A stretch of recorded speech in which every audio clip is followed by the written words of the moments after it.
It's going. Hello, everybody. Since we have a nice full room, I'll get us started on time. I'm going to not set this on your computer because I will push buttons. All right. Hello. Welcome. Thank you all for coming out in the rain. I'm Kate. I'm the president of Friends of Scarborough Library. We're the organization that organizes this lecture series, the Emerson Lecture Series. You may know us from the book sales that you all love, and the movies that are provided from the library. Those are all from the Friends, and all sorts of other programming that we help support. Our latest news from the Friends is we are getting a shed. We're really excited about the shed. We haven't been able to do the big book sale in a few years because there was a storage issue of not having anywhere to put the books. So our nice, shiny, gigantic shed is a very exciting development that will be coming this week. So stay tuned for news about book donation drives and larger book sales and less carrying books for us, which I know you're really excited about. Our next Emerson lecture in this series will be Peter Brown, author of The Wild Robot. We're really, really excited about this. It will be in March, so keep an eye out for dates and more information about that.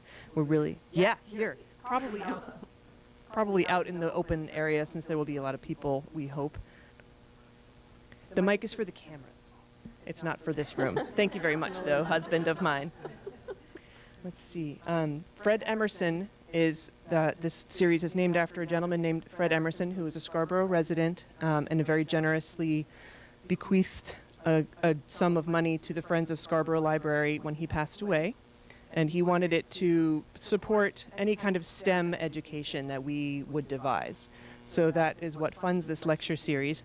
I actually learned recently that his generosity also spread to the Maine Land Trust. There's actually a tree at the Pleasant Hill Preserve called the Emerson Elm.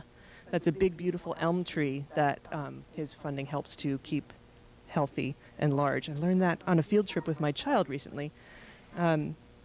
So what brings us here tonight is Laura Poppick. We originally scheduled this, yes? Woo, indeed. We originally had this going in September, but the weather was so gorgeous from our long, long summer that nobody registered. So we changed it to tonight on a nice rainy December night. And I'm really glad we did because you are all here with us now. Laura is a science and environmental journalist. Her stories have appeared in the New York Times, Scientific American, National Geographic, and many more publications. She also frequently teaches writing classes at Bates College, Maine Writers and Publishers Alliance, Nathan, and The Telling Room. Her book Strata, which she will be talking about tonight, is Strata, Stories from Deep Time, is coming in July from Norton. You can pre-order it on her website, laurapoppick.com. I pre-ordered a copy on bookshop.org today. I cheated on my New Year's resolution, which is going to be to not purchase any more books until I've read all of the books on my to-be-read shelf. So I gamed the system and pre-ordered it. I encourage you all to do the same. And with that, Laura. Thank you so much.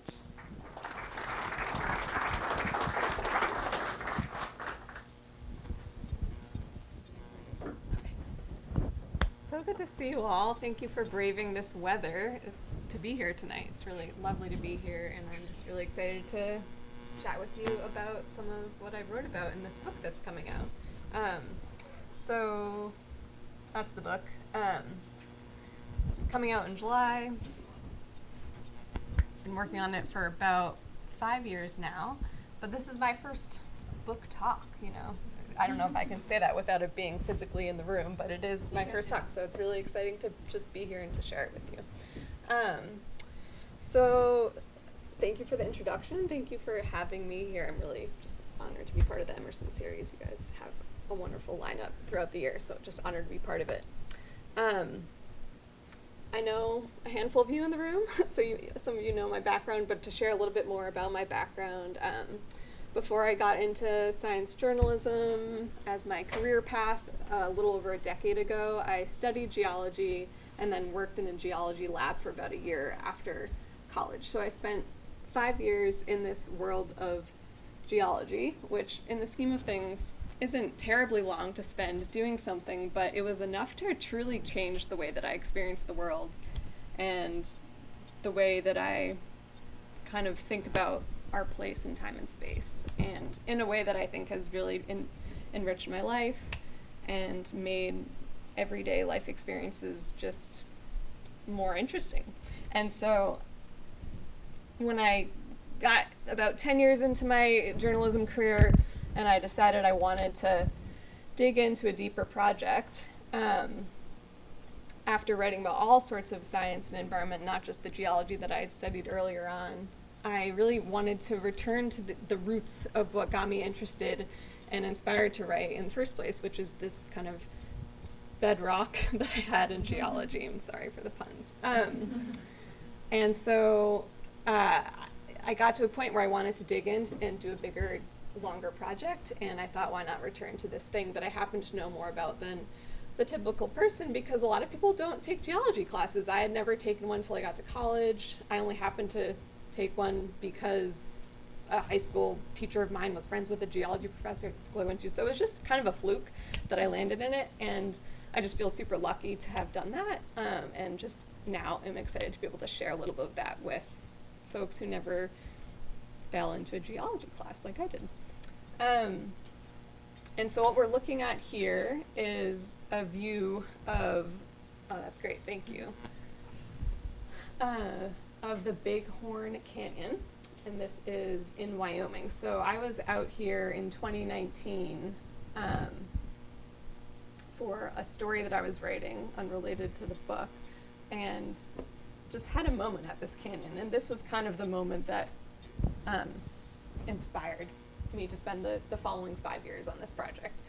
And I just sat at the edge of this cliff for probably a half an hour and just took in this scene that's obviously, it's beautiful, and anyone walking on the trail can see that it's beautiful. But I really just had this moment of grounding and looking at this layered canyon that clearly was at one point one piece of land that's been sliced through with a river. And as you scan down, you see all of these changes in the landscape through time that manifest as these subtle shifts in color. And so anyone walking on this trail can appreciate that and see the beauty in that. But what I want to help folks do in this book and in this presentation is to help kind of understand that the granularity of stories and narratives that are actually in layers like that. So you can see that there are changes in colors and changes in thicknesses and all that, and all of those changes represent changes in the land over spans of time that we can barely even comprehend. And the reason that we might want to think about these stories at this moment in time that we're in right now is that they have a lot of context for the change that we're experiencing in the world today. And we don't have to move forward into the future blindly wondering what's going to happen. There's actually a lot that we can learn from the rocks themselves. And I love this quote from Rachel Carson from The Sea Around Us. "The sediments are a sort of epic poem of the earth. When we are wise enough, perhaps we can read in them all of past history." Which that whole book is just full of beautiful odes to geology. Even though it's called The Sea Around Us, it's all very much about the rocks around us as well. And so she said it beautifully. It really is a poem in more ways than one that I just really appreciate. So the book, it's called Strata, Stories from Deep Time. So what is deep time? People use this term in many different ways, but when I say deep time, when geologists say deep time, they really mean time before humans existed. So hundreds of thousands, millions, billions of years before now. So way before there are any humans walking on the planet. And what I love about this phrase, it's a phrase that's used, that's like a technical phrase kind of in geology, but it actually wasn't even created by a geologist. It was a term first used by a writer, John McPhee, in the book Basin and Range. He said, "Numbers do not seem to work well with regard to deep time.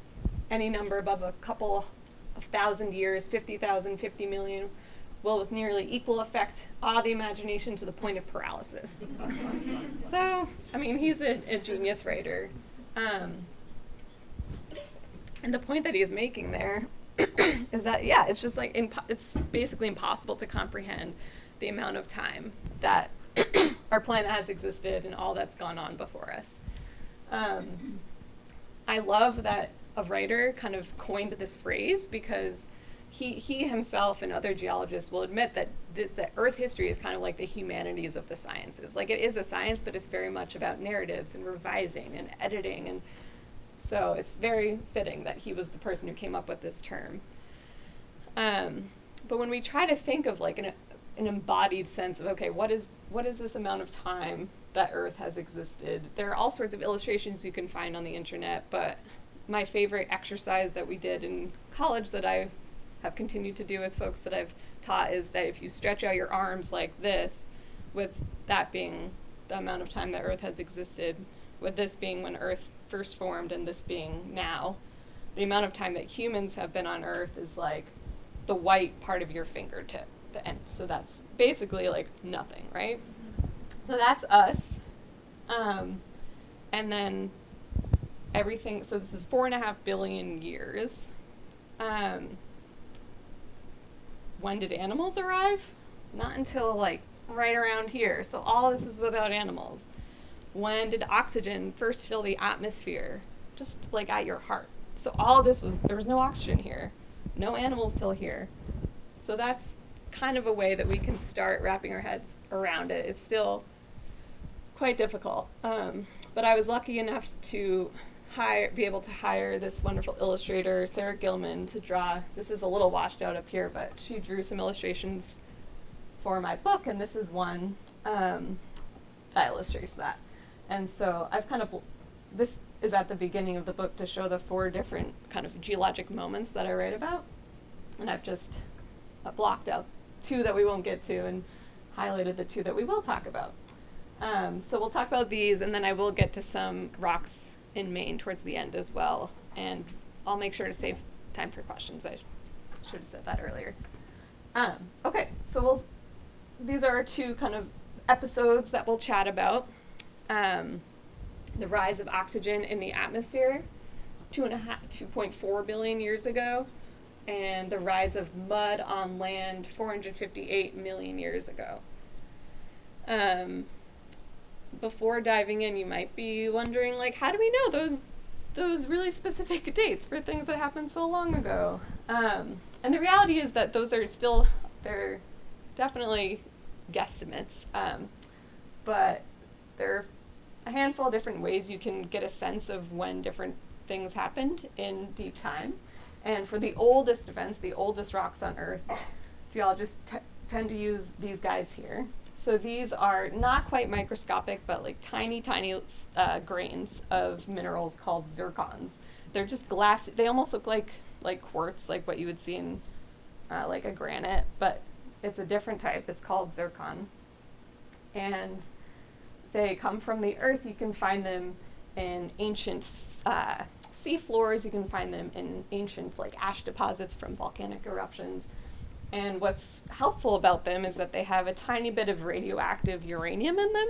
And so because we know, or geologists know, the rate that uranium breaks down to lead, its daughter,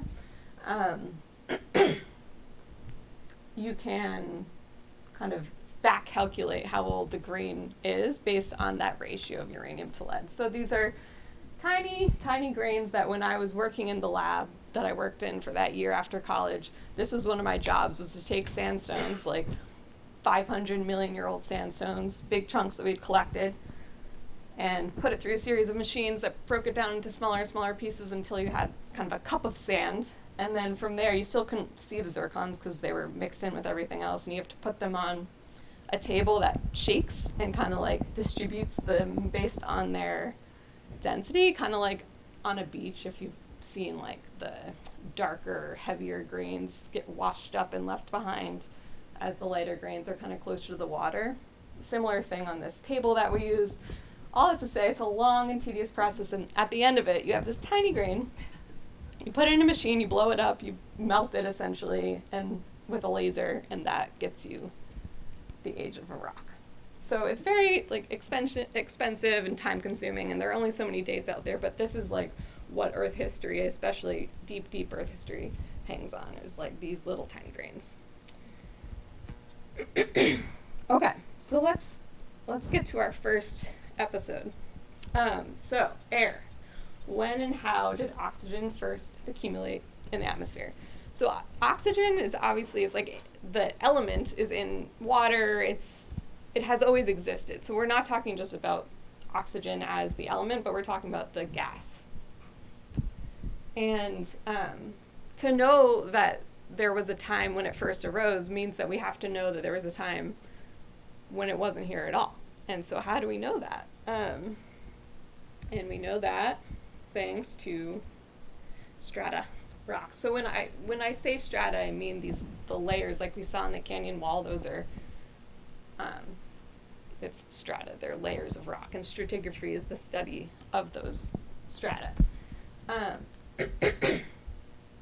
So when stratigraphers who are studying these strata are trying to decode the narratives in these lines in stone, what they're looking for is proxies. So you can't see the oxygen itself, right? You can't see the actual thing that they're looking to understand, but you can see the effect that that thing had on the rocks.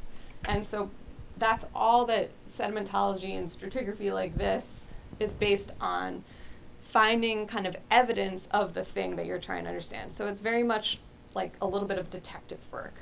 So what we're looking at here is a proxy for the absence of oxygen in the atmosphere. And so I'll kind of walk you through what we're looking at, because it's kind of hard to tell. So it looks like a disc, but what it is a piece of core, so kind of like picture an apple core, but into the earth, that's been pulled up. So this was just part of a much bigger rock. It's been pulled up from an apple core, it's been sliced, and it's been polished into this disc so that it could be looked at under a microscope. So just try to, even though it looks like a coin or something, picture it as a rock. And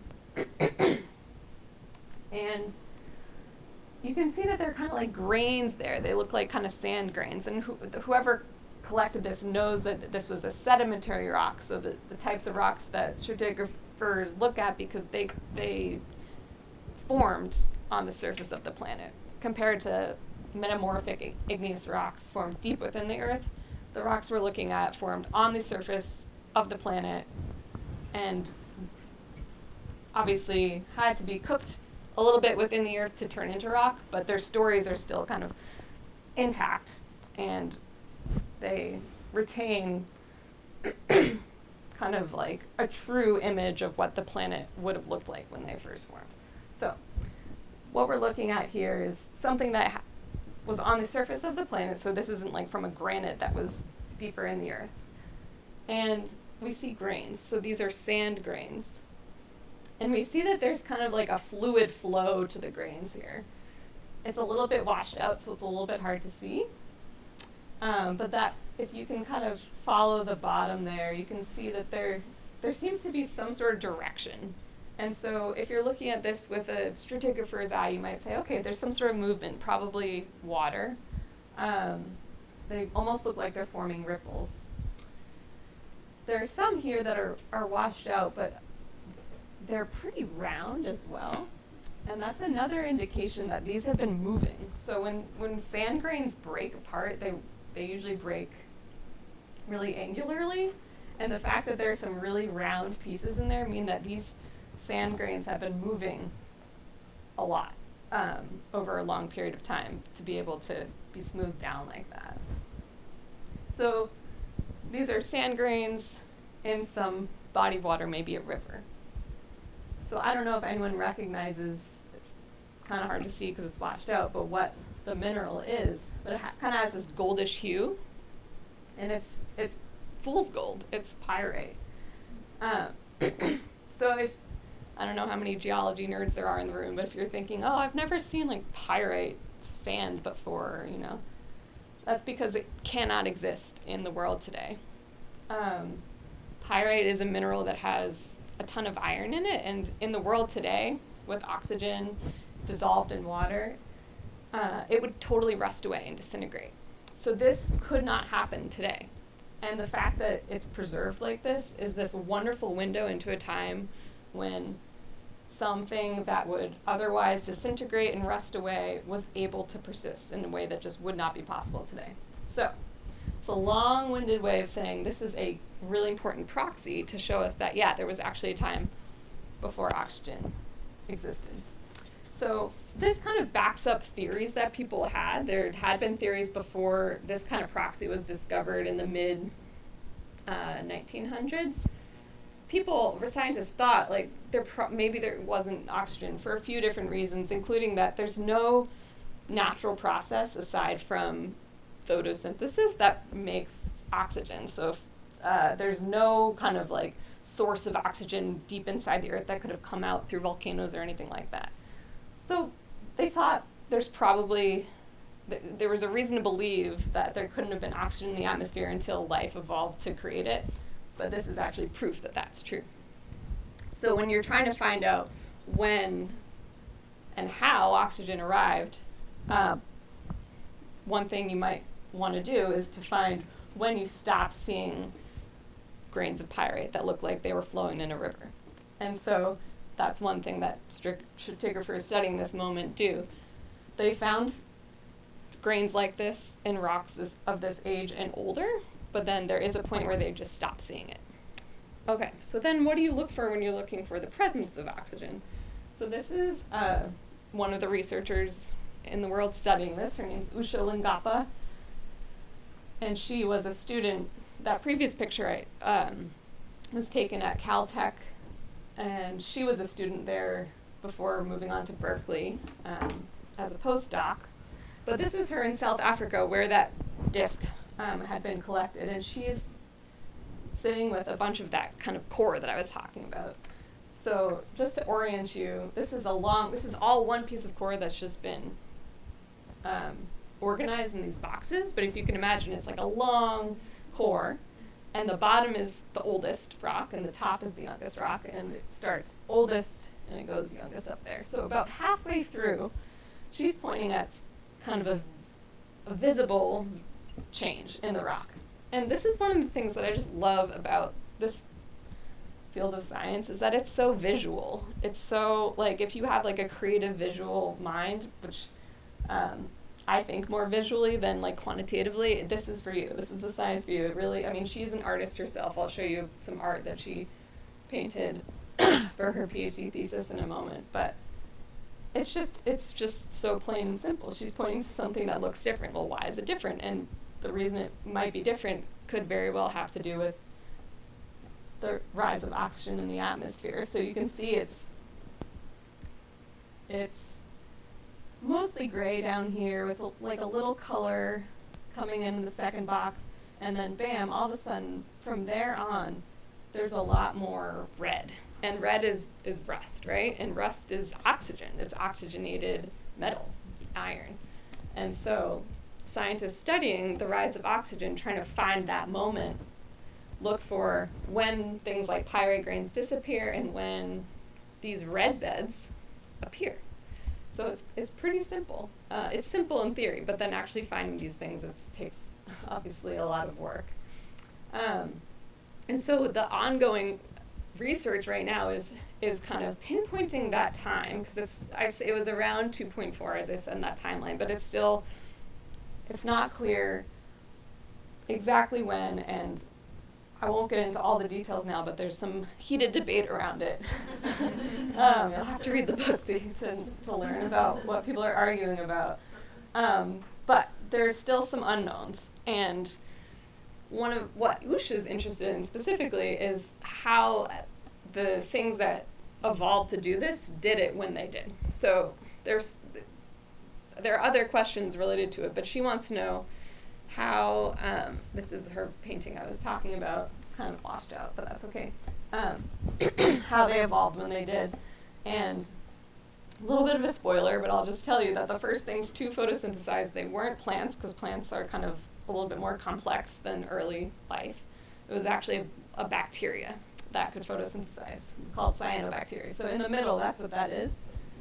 But they would have had a really big, they would have had to figure out how to photosynthesize, so evolutionarily, that's a tricky thing to do. But when oxygen first arose, it was also really toxic to life on the planet. If you think of like antioxidants, that we want to consume antioxidant-rich foods to protect ourselves from cancer, that's like protecting ourselves from oxygen, it reacts really strongly with cells in our bodies and with basically everything on the planet. And so these microbes sort of needed to figure out a way to not die from the oxygen that they created. Some scientists refer to the rise of oxygen as the oxygen catastrophe. They think that it was actually a mass extinction at that time before life kind of settled down and figured out a way to cope with this new gas. So still a lot kind of left to learn about the rise of this gas. And you might be thinking like, okay, like feels a little bit granular. Does it really matter why oxygen arose in the atmosphere? We have it now. That's great. Thank goodness. And it's kind of interesting that it wasn't here. But like, does it matter? Do the specifics really matter? And if you ask Woody Fisher, who was the researcher I visited at Caltech, who Usha studied with, he says very much so, because these guys here, these tiny little things, he argues are like the most important environmental engineers on the planet. Like they were the first living things to completely change the planet, right? From like the top of the stratosphere to the bottom of the sea, oxygen changed everything. It created more minerals. It created the potential for animals to live. Like animals need oxygen to eat food, to metabolize food and to have energy and to grow brains. Like the world as we know it would not exist had it not been for these guys. So for that reason, we want to know, and it provides context for how life kind of copes with changes like this. He says if we find the answer to how oxygen arose when it did and how life responded, then we know how the earth works, he says. Then we know maybe how other things will respond to the way that we've kind of,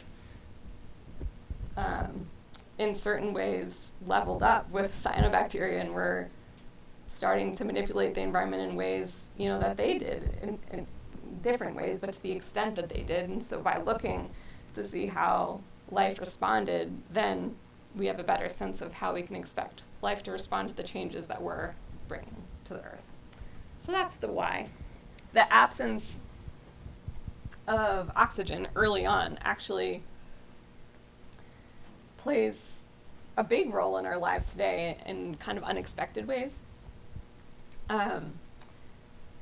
These are these kind of strange rock formations called banded iron formations, but the quick explanation here is that when there was no oxygen in the atmosphere, there was far, far more iron in the oceans, and these huge deposits of iron kind of accumulated on the seafloor. So there's just a bit of this iron left in rock deposits around the world from basically only before oxygen accumulated everywhere in the atmosphere. So rocks of a certain age and older might contain this iron, and it's these kind of very discrete locations that we pull the iron that we use to make steel today. So our cars, our kitchen appliances, everything that contains steel uses iron that, for the most part, was deposited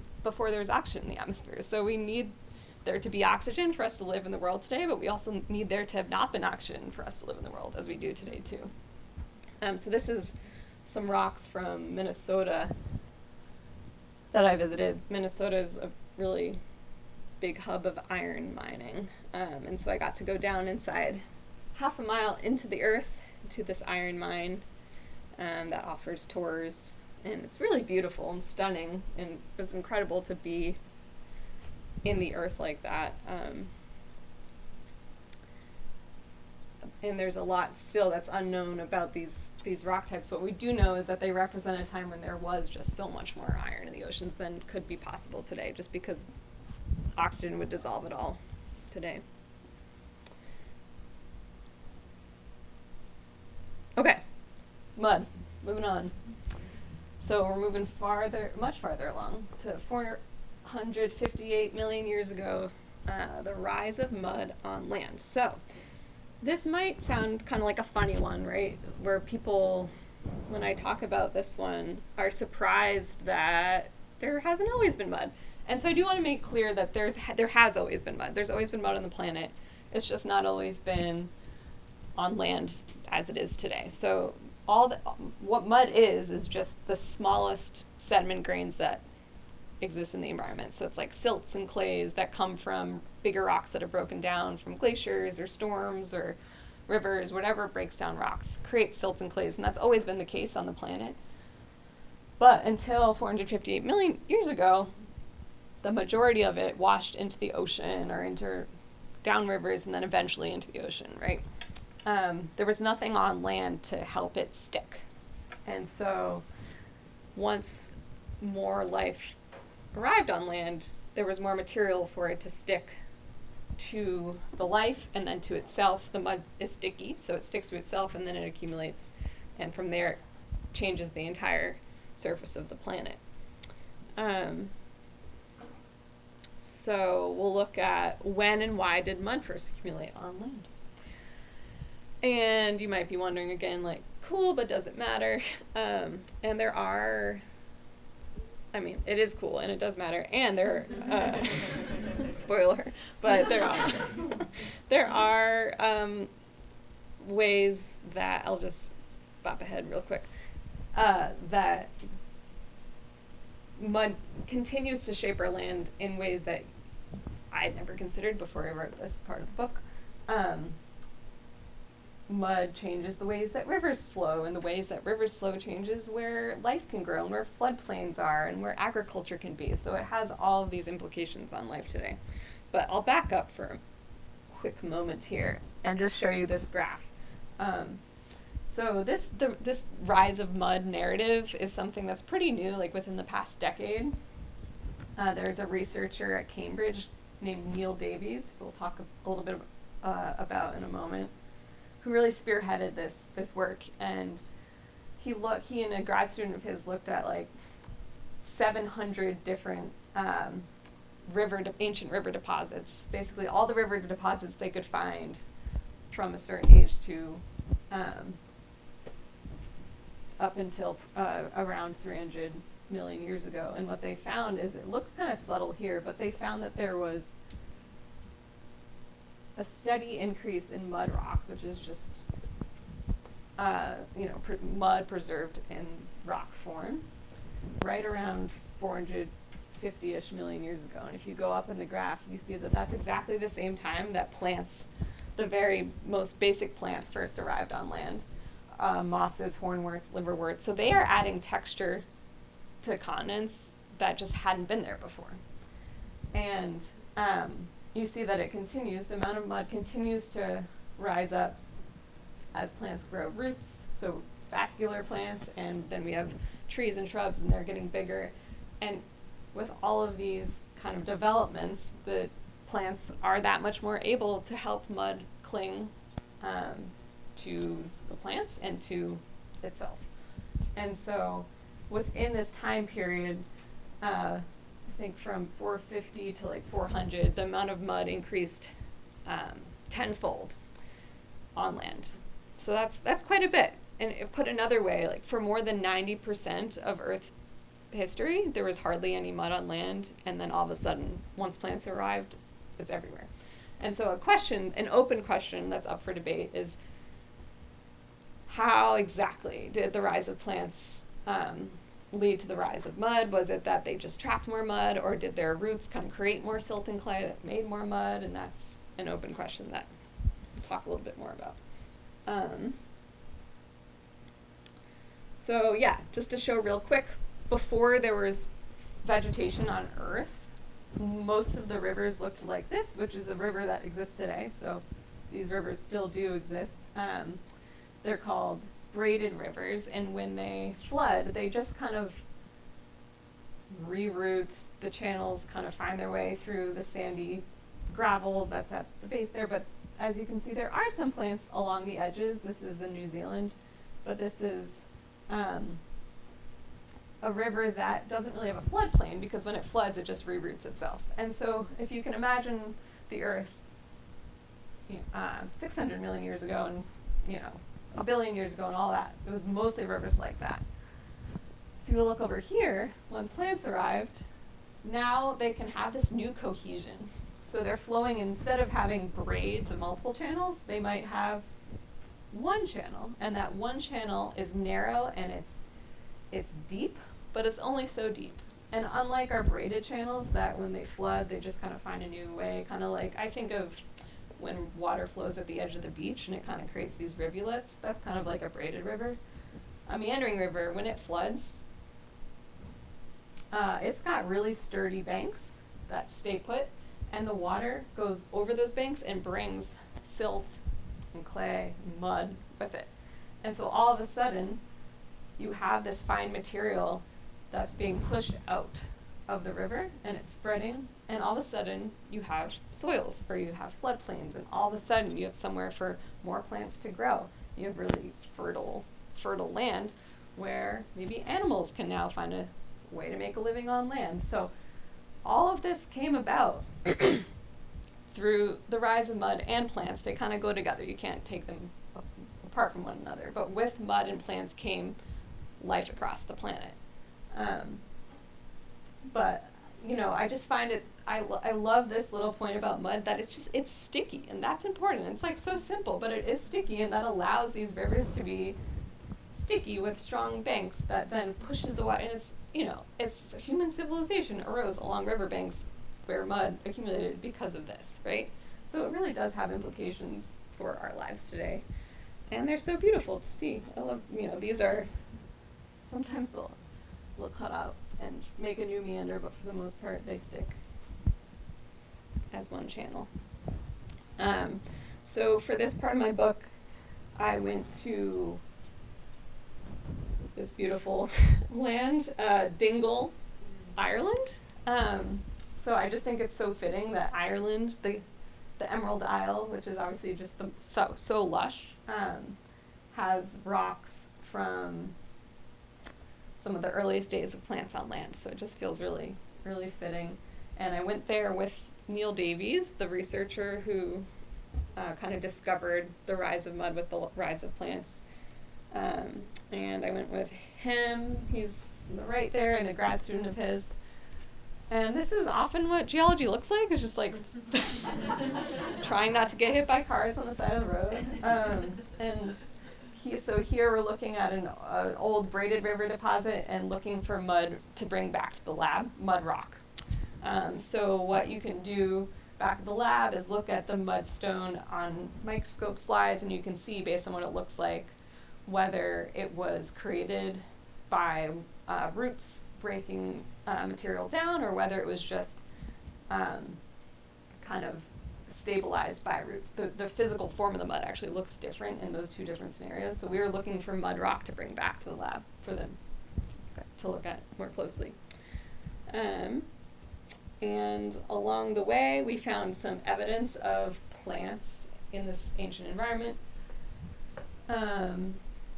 York is the grad student taking notes. Over here, Neil is showing us two different types of kind of patterns that you can look for if you're trying to find evidence for an ancient flood plain or mud flat. And down here is this kind of mottled leopard skin print pattern that is called ferricrete, so ferry like iron. So this is a reddish, iron-rich soil that's has that texture, that pattern from kind of getting wet and drying out and getting wet and drying out, and over time that creates this pattern. And up top here, it's a little bit washed out, but we have another kind of feature that forms from material, or the ground being wet and then dry and wet and dry, that's called calcrete. That's like the same idea but with calcium. And it's sort of the same thing that you might find at the bottom of your tea kettle. If it gets too dry and it's white, it's that same material. It's calcium. And that, it's kind of hard to see, but there's like a tube and it's white and it's full of calcrete, and that could very well be a tube where maybe a root had pulled water down and then it dried up, and water down and dried up. And both of these are evidence of landscapes that would have flooded periodically and then dried up, which is evidence for a floodplain. And so York found a bunch of mud rock, we found this, and together with those two kind of observations, we can say, like, okay, this is a muddy floodplain. We're in the right zone of what we're trying to study here. So we ended at this beautiful beach here, and I'll just quickly show you our route down. So I was up top here, went down, distracted by the beautiful view, it's gorgeous, and then to the left we have all of these stunning kind of almost like graffiti in the rock. And so here we have a really kind of striking view of an ancient soil, and all of these places are where there would have been roots, kind of changing the chemistry of the soil itself. And it's called a chemical halo of a root. So it's not like a fossil root, but it's the area around the root that would have changed as a result of that root bringing water up and down. So we, took some time to look at it. It was so striking and stunning. And then Neil did find one little piece of what might very well have been an actual like fossil root, which was so cool. So that was the only one that we found. But I just feel like this moment here where we got to kind of touch that, it just drives home why I love this field of science so much, right? Because 458 million years ago feels so far removed, but we can literally touch that and be like, that was a plant, and we know what a plant is, and we can feel the earth from that time. And that's just, I find it really, it's endlessly kind of awe-inspiring to me, but it's also super grounding to remember that the earth has been through so much, it will continue to go through so much, and it will pop back up in these kind of mundane ways that connect us to the past, and future beings will be connected to us based on whatever plastic or whatever else or footprints that we leave behind. So that never gets old for me personally. These are some poetic cows. We just thought it was amazing that they were the same color as the rocks. So I know I'll make sure to save time for questions, but I just want to quickly just show you some Maine rocks. So as I was working on my book, I was really focused on it and didn't do a whole lot of other writing, but I did take this wonderful opportunity to go out to an island in Penobscot Bay to look at the oldest rocks in Maine. And just really quickly, in case you're interested now in learning a little bit more about geology, you can go to, it's blocked here, but the Maine Geological Survey has a website with all sorts of maps that you can use to learn a little bit more about the ground of Maine, the rock beneath your feet. And so to kind of find my way to the oldest rocks in Maine, which was my goal for this story, I was like, I'm going to find the oldest rocks and write about them. It turns out that there's this small little patch of really old rock in Penobscot Bay here. And the way that I figured that out was just by looking at this map. This is a timeline that goes oldest to youngest. This is the color that is oldest. Again, it's like a kindergartner could figure, like, I just love how simple this all is. It's so visual. Okay, this is the oldest. Where can I find that color? There it is. And so I went off there to Penobscot Bay and specifically went to 700-acre island. But I just wanted to show you this map because these rocks are all here. So if you happen to have friends in Islesboro or anywhere else, you can try to take a look at these. And these rocks, it turns out, based on zircons, like the grains that I was telling you about, these rocks are at least 1.8 billion years old, which is like here, so it's still young in the scheme of Earth history, but most of Maine rock is like 500 million years or younger. So most of Maine rock is up here. This is our timeline, and this was like a real outlier. And there's open research looking at why that's there, why it's this outlier. There's some thought that it might be connected with rock of a similar age and makeup that's in Morocco, that the rocks were connected, they got separated by the ocean spreading.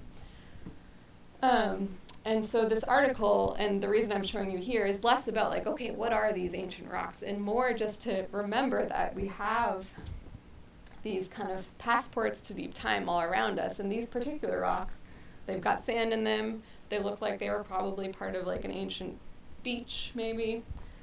And to me, like, that's enough. If you take one thing from this talk or from the book, if you read it, it's that you can just connect with that moment. So this is 108 billion years ago. There were no animals, there were no plants, but there were beaches. There were familiar things about the earth, and you can kind of connect with that ancient part of Earth by maybe looking at a geologic map, or even not, just like thinking about, okay, this is definitely old, and it's definitely, been through a lot in the present day. But if you know just a tidbit more, you can connect back and say, okay, this was before there were no eyeballs on Earth, there were no brains, there were no, legs, there were no leaves when these grains were deposited.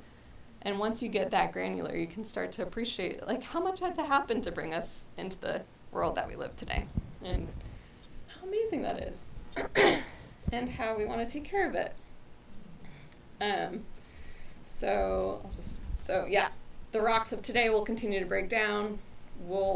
Our lives will create some layer in some rock somewhere, and then some future being maybe will figure something out based on what we did. We can only hope. But, as the world continues to change, it's just will become all the more helpful to remember that we can look to the rock record to learn, lessons from the past. And that is it. I want to make sure to leave time for questions. So thank you so much.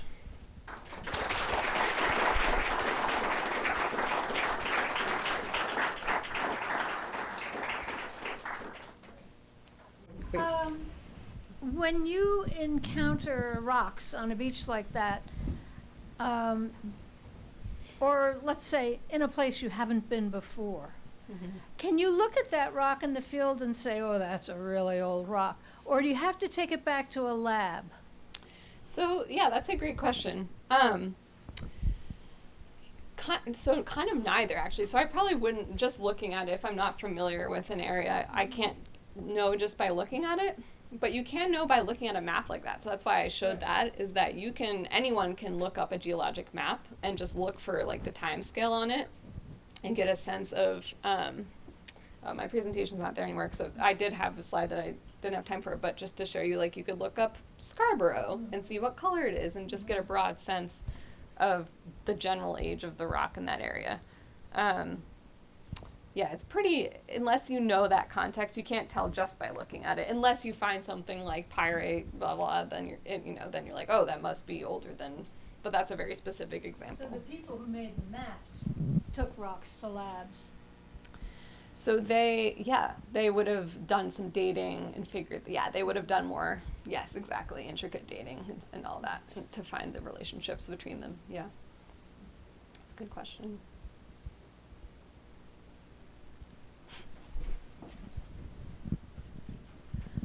So the flowy pyrite that couldn't have existed before oxygen, have you found, are there rocks that can only exist since oxygen? So yeah, that's a great question. Well, so basically any sort of rust is going to only exist with oxygen. And I'm like going through in my head the Rolodex. So there's like 4 other proxies that they're like, okay, this is it. And they're the red beds. So those are like red sea floor deposits and rivers. They're red paleo soils. So similar thing, but on land.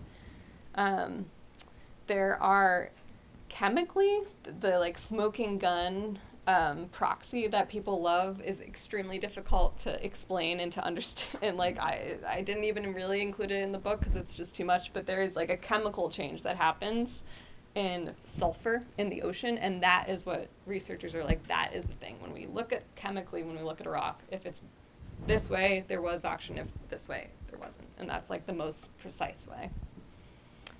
It's not as pretty though as the pyrite.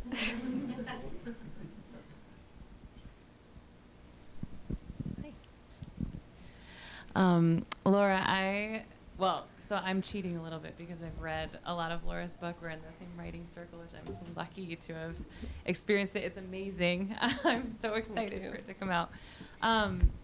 But something that strikes me about your writing is how you take you take deep time. You take something that is like, to me as a non-scientist, somebody who likes science but is not a scientist, like incomprehensible. Like I can't understand those numbers. And then you kind of juxtapose it with geology and geological discovery, which is like sometimes as simple as somebody, I think there's a scene where somebody's on a boat and he like notices a weird rock and he brings it back and it's like a huge discovery. It's like this very human, very small, granular thing juxtaposed on this huge idea of deep time and how the earth has evolved. And I'm curious if you could speak a little bit to your role as translator here, like what you are as the person who can kind of connect all those dots and bring this from something that feels kind of intangible to somebody like me who is interested but has no idea. Like, how do you see yourself as a communicator, as a science communicator? What role do you play there, and how did that happen for you? Thank you, Jenny. That's a great question. Yeah, I've been very lucky to have Jenny in my writing group. Just been hugely beneficial to this book. So I think part of what I love about this topic is just how kind of idiosyncratic it can be, and how idiosyncratic the humans behind this research are.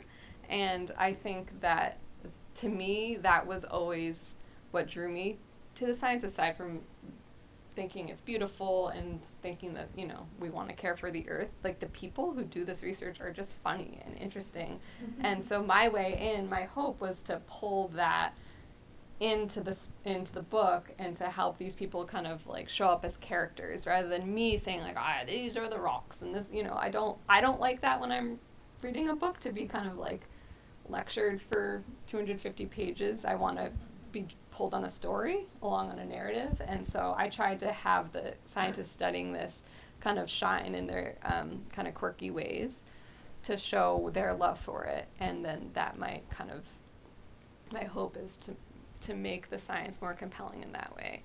And I think that it's funny. I mean, the science itself like is a narrative, which is cool. So just being able to pull on that and to remind folks that this is like the humanities of the sciences, and these people who are doing the science are really just writing stories, and to remind, because I feel like that's something that's so tangible and so interesting to me, that I hoped to convey that. But great question, thank you. And our lovely Zoom audience, if you have questions, we're watching the chat. So if you do have a question, pop it in there and we'll make sure to ask it out loud. Did you have a question? Well, it was the same question. Oh, excellent. Jenny said it. Okay. Thanks, Nick. Follow up to Jenny's question and Nick's question. Just like talking about your process. I wonder what your creative and artistic process behind this. I know that there's like so many similarities to how scientists and artists can work, but curious, like just some of like the early kind of like moments of how you were sorting through, like how you wanted to structure this, and what kind of similarities did you find between your like artistic process and your science process. And is there any difference between those, or are you really holistic kind of in how you have both of those sides? Yeah, thank you. That's another good question. Yeah, actually, it's funny. It's great that you're asking this question because Louise is, I think, on the board of Hugh Noakes Artist Residency, which is the place that this idea came to me. So this came to me at an artist residency.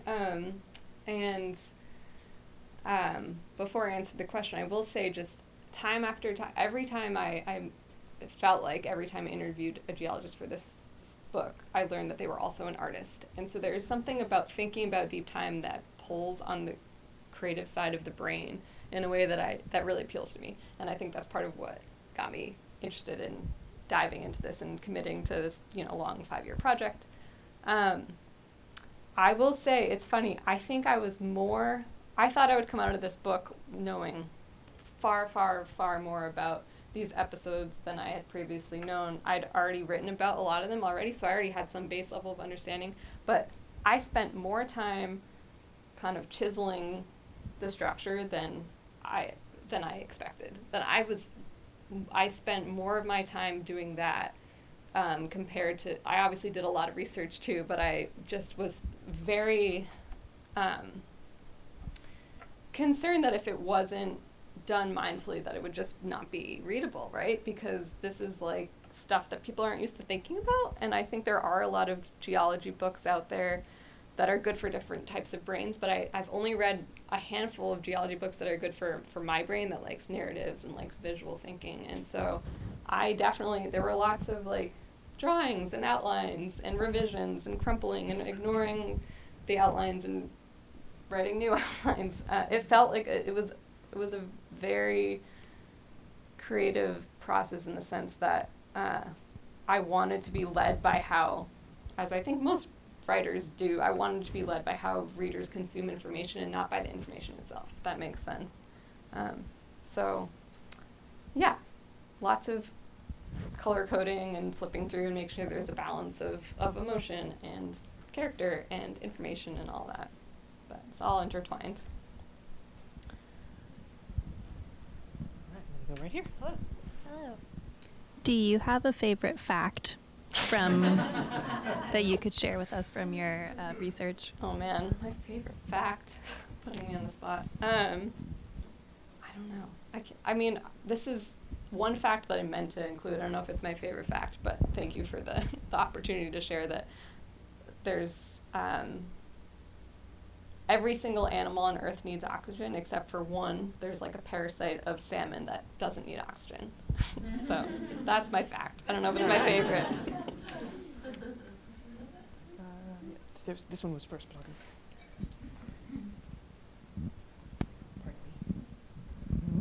Hi, Laura. Hello. You've alluded to this already, and I would love to hear you expand on how you can connect your insights into deep time with the changes that are happening now. Yeah, thank you. And how we're changing our current My environment. goodness, it's like these questions were not planted, but they're so good.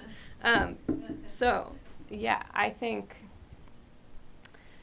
it's huge in a number of different ways. I think it's huge, like, in an existential way to help us remember to care about what came before us, but there are actual, like, concrete ways that this can help us in as we confront the future.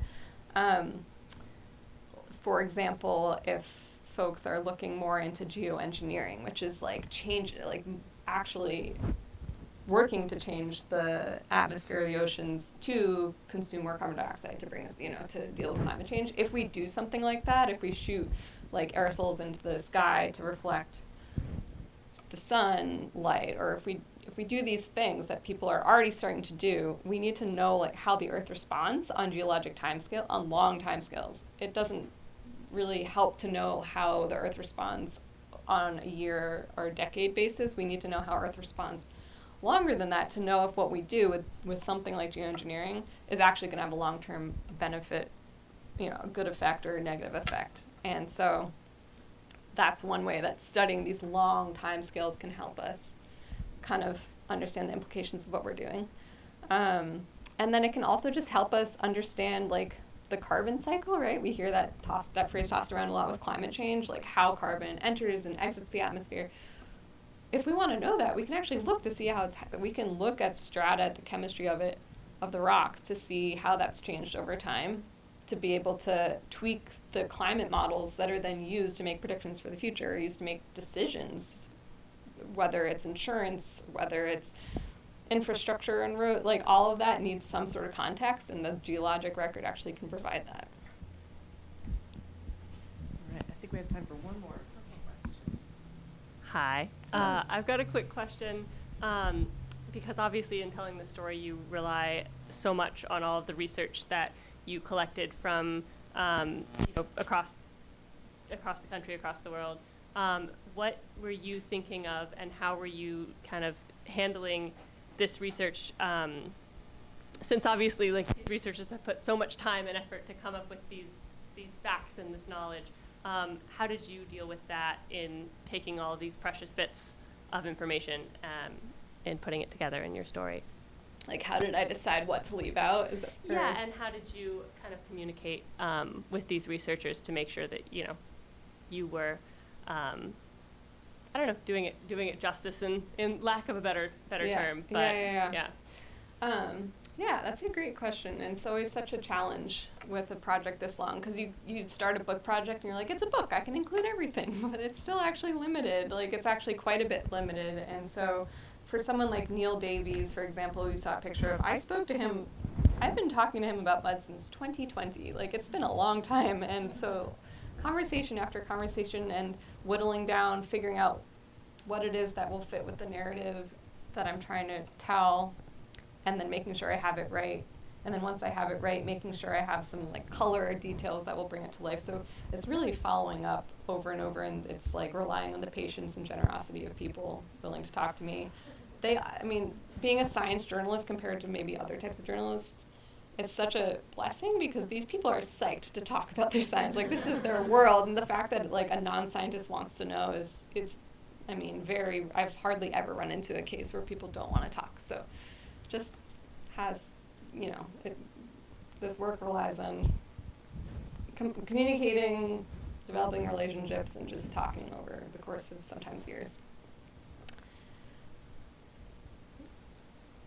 Well, it's a little after 8 now, so we're pretty much done with our time. Thank you so much for coming. Thank you, everyone, for your great questions, for being here. Yeah. Pre-order the book at laurapopick.com. I'll make the plug for you. Thank you.